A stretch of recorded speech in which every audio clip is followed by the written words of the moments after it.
Assalamualaikum warahmatullahi wabarakatuh. Nama saya Muhammad Dini Faiz bin Aziz dan Nometik C20A1098.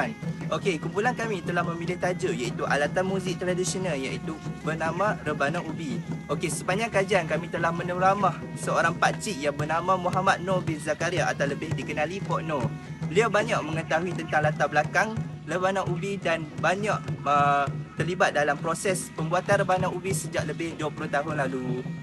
Okey, dalam kajian alat muzik Rebana Ubi, kami telah mengkaji 4 bahagian iaitu sejarah, reka bentuk, bahan dan fungsi. Okey, di sini saya ingin menceritakan tentang sejarah alat muzik Rebana Ubi.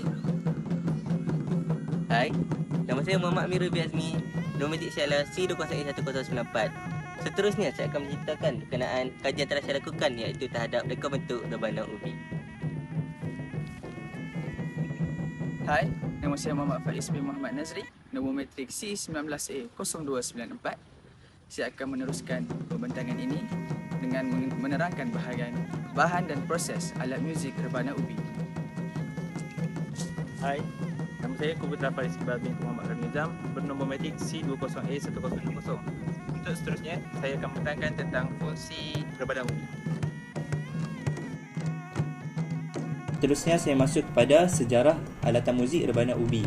Okey, Rebana Ubi merupakan alat muzik tradisional yang cukup terkenal di negeri Kelantan. Pada tahun 1940, alatan muzik Rebana Ubi amat digemari di sana. Okey, berdasarkan asal-usul sejarah Rebana Ubi iaitu daripada asal bunyi ketukan burung belatuk yang mengeluarkan bunyi dun dan tak yang didengar oleh orang pada zaman dahulu.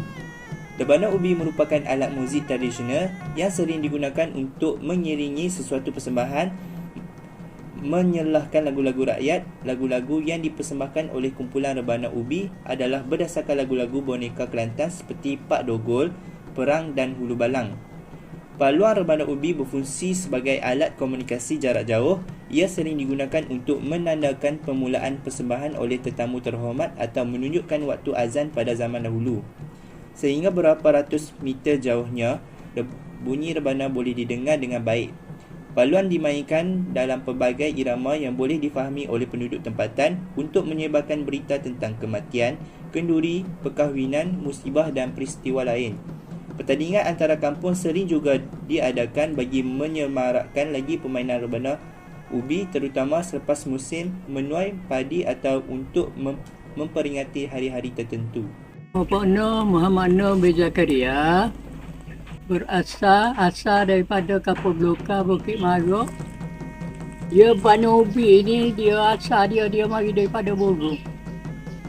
Walau ketuk pun dia mari daripada Borong. Rebana Ubi pun dia mari daripada Borong. Kayu dia tebuk lubang. Dia tebuk lubang ni dia letak kayu, dia pada dia bunyi. Lekuk bunyi. Jadi apabila bunyi ni, dia kelak bulus kata, dia tebuk, dia lubang, dia kata. Dia kata koko, dia orang panggil koko untuk masuk waktu. Jadi orang ketuk koko ni untuk bila pergi back. Reka bentuk secara umumnya kepada satu kata kerja dalam cerita satu objek baharu. Reka bentuk Rebana Ubi ini mempunyai keunikannya tersendiri kan dihasilkan di negeri Kelantan. Rebana Ubi mempunyai bentuk muka depan yang bulat hasil lilitan daripada rotan dan juga muka depan yang terhasil pada kulit kerbau siap kering dan proses diikat pada badan rebana tersebut. Rebana Ubi mempunyai warna yang pelbagai dan unik. Warna yang digunakan oleh Rebana Ubi melambangkan keharmonian itu tersendiri. Selalunya warna digunakan untuk kejohanan adalah warna yang sama bagi satu kumpulan. Warna untuk permainan acara seperti perkahwinan dan lain-lain adalah bebas. Namun, seperti yang diberitahu oleh Pok Noor, Rebana Ubi yang dihasilkan olehnya adalah mengikut negeri Kelantan itu tersendiri. Rebana Ubi terdapat 3 saiz berbeza seperti saiz A, saiz B dan saiz C. Untuk saiz A mempunyai 70 cm lilitan, saiz B mempunyai 60 cm lilitan dan saiz C dengan 30 cm lilitan. Rebana Ubi seperti yang anda tahu, ia mempunyai corak-corak tersendiri. Seperti yang digunakan oleh Pok Noor, ia akan menggunakan corak flora fauna yang melambangkan Kelantan seperti kijang, bintang, padi, mahkota dan keris. Dan ikatan yang digunakan bagi Rebana Ubi merupakan ikatan tuai mati. flora atau fauna. Yang tu dari mana diorang dapat? Ikut kita lah, kita nak lagu mana tu atas kita. Corak dia tu, color dia tu kita nak lagu mana. Okay. Dia atas kita dah, kita minat lagu mana. Kita kata macam cahaya tu, kita nak kuning ke, merah ke. Kata mati tu dia jahitan secara tangan tak? Boleh juga. Boleh juga.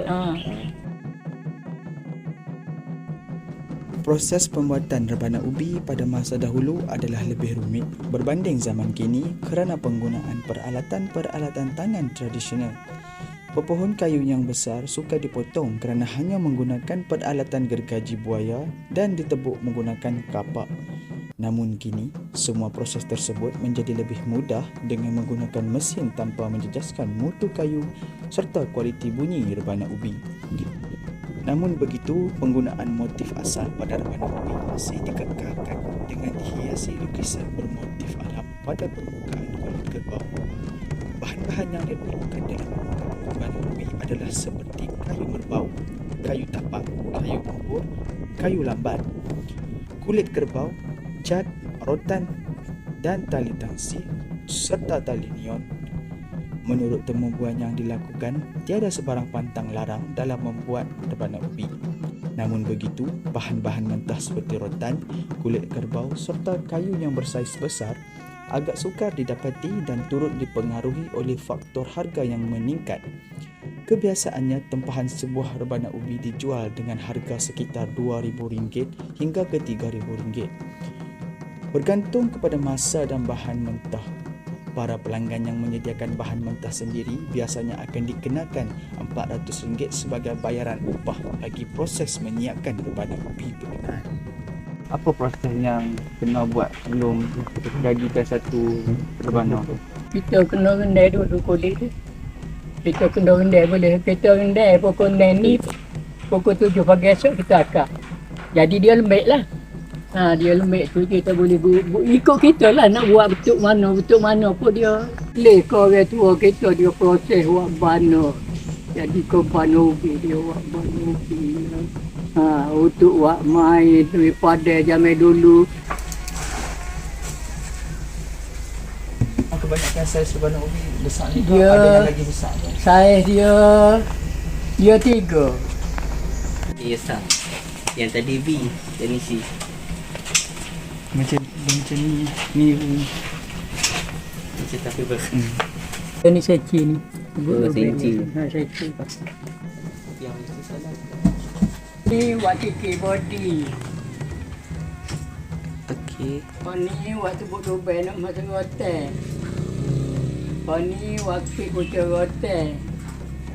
Ni waktu kata ni waktu hotel pisah gaul. Rebana ubi ini juga mempunyai berbagai fungsi menurut masyarakat.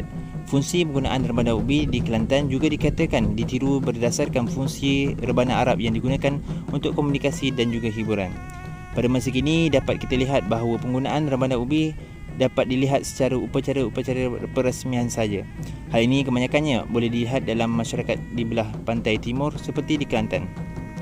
Ini dikatakan kerana alat muzik ini telah dianggap sinonim dengan masyarakat di sana.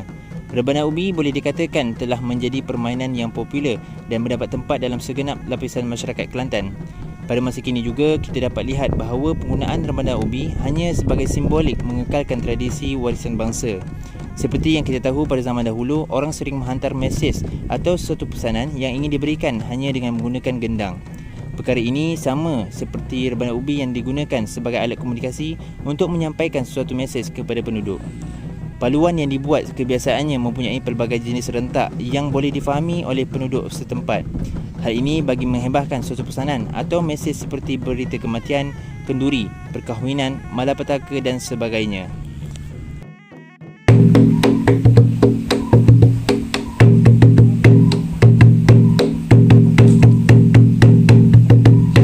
Lagu lu balik. Boleh hajar budak-budak pakai masalah ni, anak cucu ke apa-apa. Budak sekolah pun mana nak, marilah kena ajar.